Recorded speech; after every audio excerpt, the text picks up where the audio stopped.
Hi, my name is Josh. I'm a sophomore here at GW.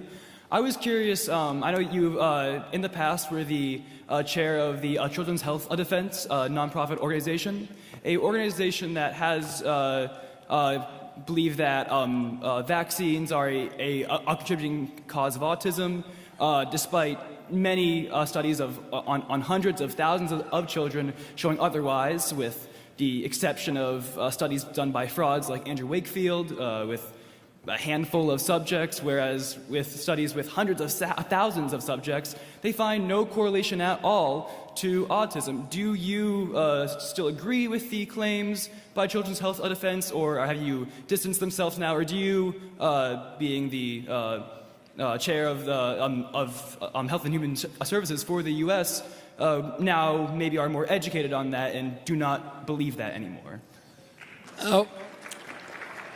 I believe what I've always believed is that we need to study the cause of autism. Now, you say that autism has, in fact, the potential for vaccines to cause autism has been studied.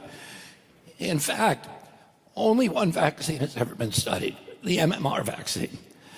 The 20 doses of the 7 vaccines that are given during the first year of life, the DTP, the Hib, the hepatitis B, the pneumococcal vaccines, and the polio vaccines have never been studied.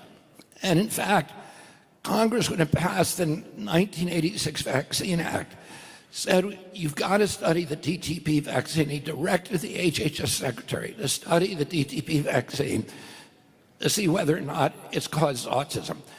That study, so that was 86, it's now 25.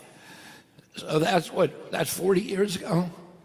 40 years ago. And those studies have never been done.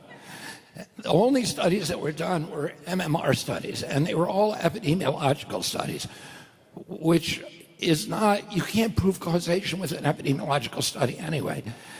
And in 2017, the Institute of Medicine looked at all of the MMR studies, and they threw out all but 4 of them.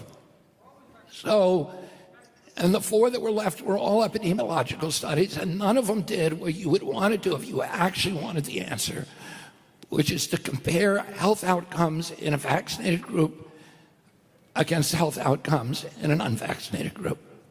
That's what we need to do, and those are the studies we're doing now. They have never been done. The people who told you that have been lying to you. They've been lying.